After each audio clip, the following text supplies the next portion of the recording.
zikir yang biasa dibaca ketika sujud. Ya. Seperti apa misalnya? Subhana rabbil a'la.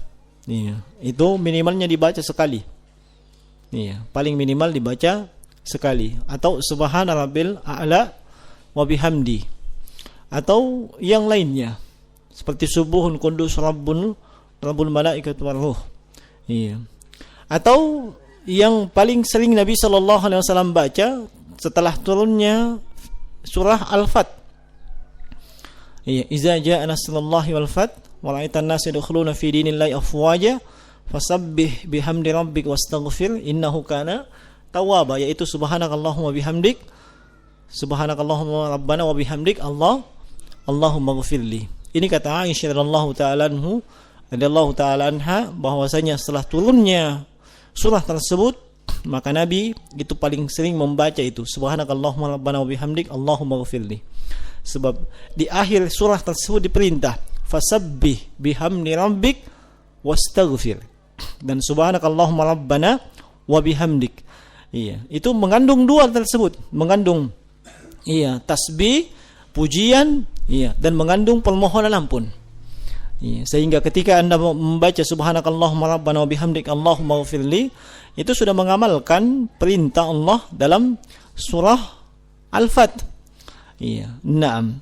Iza jaa nasrullahi wal fath wa ra'aitan nasa yadkhuluna fi dinillahi afwaja fasabbih, itu kan perintah.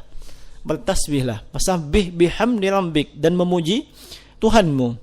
Iya, wastaghfir, dan mohon ampun. Nah, atau bisa juga dengan apa yang diriwayatkan oleh Imam Muslim kalau saya tidak salah ingat, Allahumma ighfir li dzambi kulladikah wa jillah awwalahu wa akhiruhu wa alaniyatahu wa sirrahu. Itu saya pikir jauh lebih baik sebab langsung mengandung doa.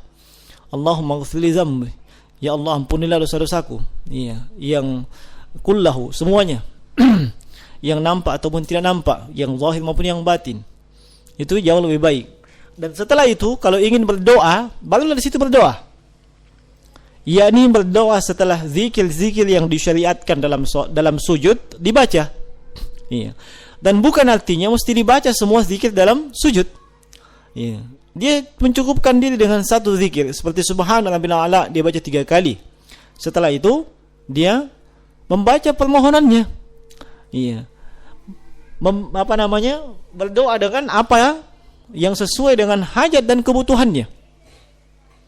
Nah, itu dalam sujud. Iya. Dan tidak apa-apa dia memperpanjang sujudnya. Iya. Nabi SAW bersabda sebagaimana dalam riwayat Imam Muslim, aqrabu ma yakunu bainal abdi wa rabbih wa huwa sajid, atau kama qala, tempat yang paling dekat antara si hamba dengan Allah Subhanahu wa taala yakni tatkala si hamba itu dalam keadaan sujud. Maka fa'aksir doa, hendaknya dia memperbanyak doa ketika itu.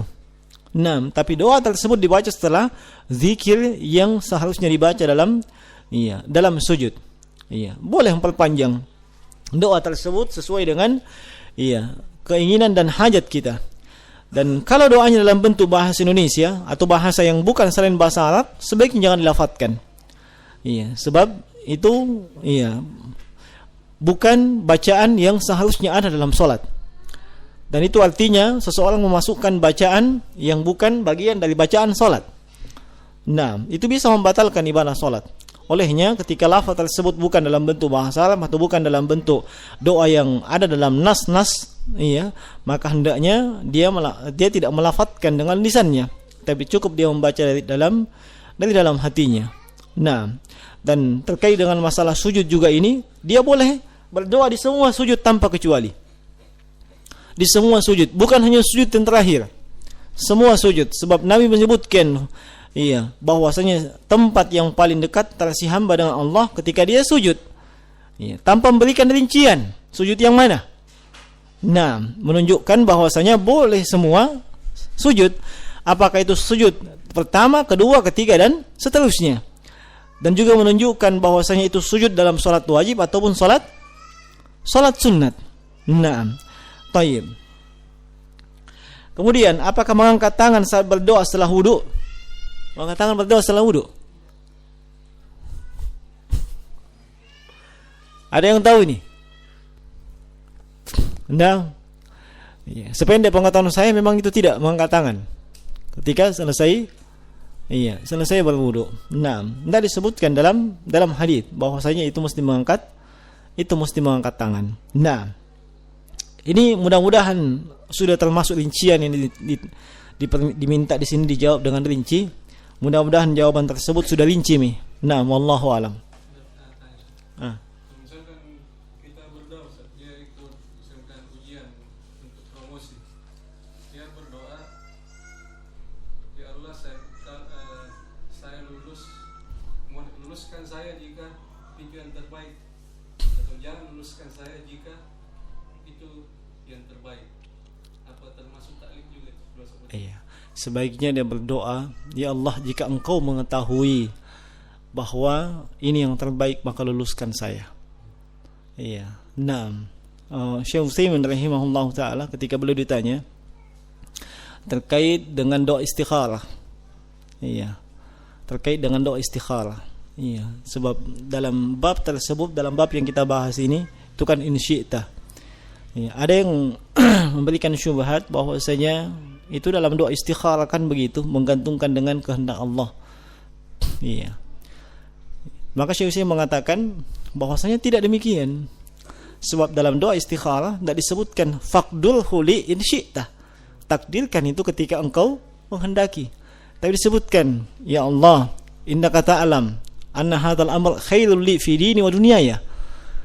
Jika engkau ya Allah mengetahui bahwasanya urusan ini, perkara ini adalah yang terbaik untuk agama dan duniaku, maka takdirkan untukku. Iya. Jangan di sini anunya, takdirkan untukku, jangan ditambah jika engkau menghendaki. Di situ yang tidak boleh. Iya. Sebab kita menyandarkan itu pengetahuan tersebut pengetahuan kepada Allah. Kita tidak mengetahui akibat dari urusan kita ini. Iya.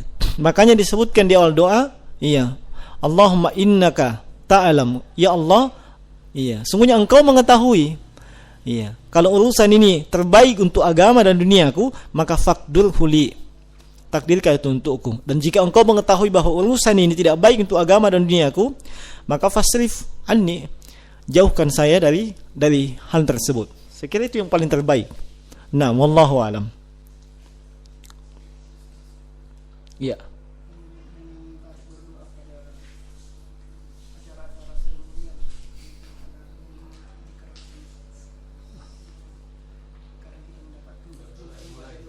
Hah?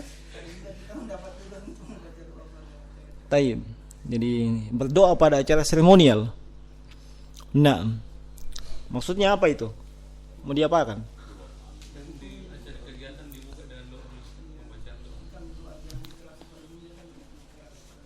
Iya. Itu tidak disyariatkan. Iya. Nah, tidak disyariatkan doa seperti itu. Nah, apalagi sampai mesti dikeraskan. Dan itu modelnya tidak seperti dengan doa. Dibaca di tengah-tengah umum dan seterusnya.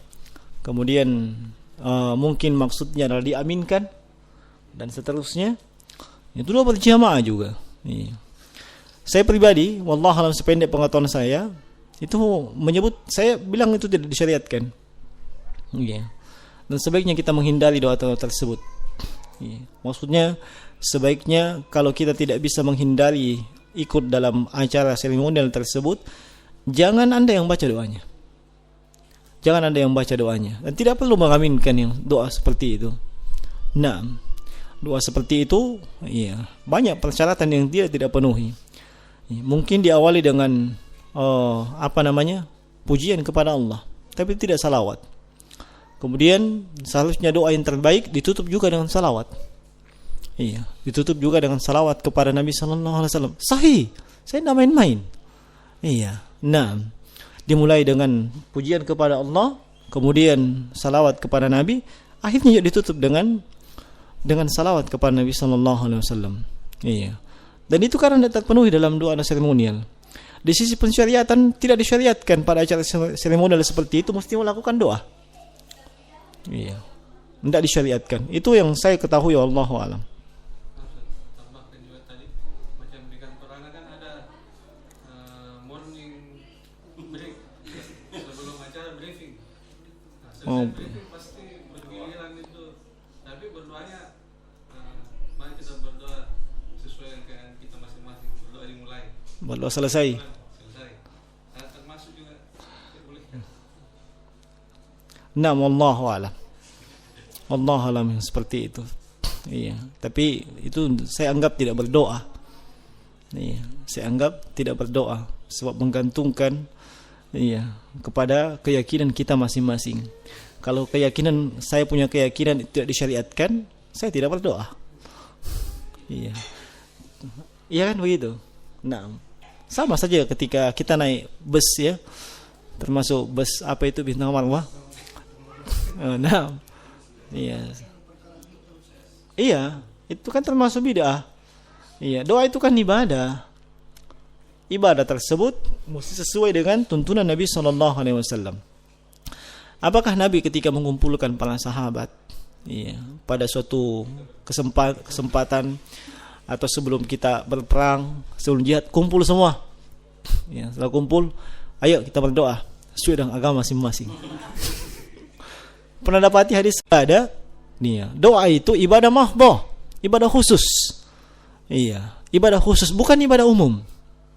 Nah, dia bukan ibadah yang condong, yang lebih cenderung kepada muamalah, tidak. Seperti kita bekerja untuk keluarga itu kan ibadah, tapi cenderung kepada muamalah, ibadah sosial. Tapi ini ibadah murni, ibadah mahdhah. Ibadah mahdhah, mauquf. Dia tawakuf dengan adanya dalil dari sisi pensyariatan dan dalil dari sisi teknis pelaksanaan. Tidak boleh sembarangan. Nah, adapun yang biasa kita dapati di kantor-kantor, tentunya itu tanda kutip ijtihadnya mereka. Ijtihadnya mereka yang mereka tidak layak untuk berijtihad. Mereka paling layak bertaklid kepada orang yang tahu. Itu yang paling cocok.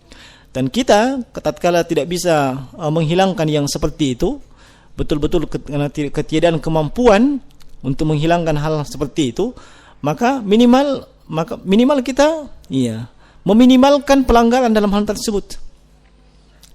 Kalaupun misalnya kita mesti ikut dalam momen seperti itu, minimal bukan kita yang melakukannya. Itu kalau memang tidak bisa kita hilangkan. Sebab yang terbaik adalah kita menghilangkan.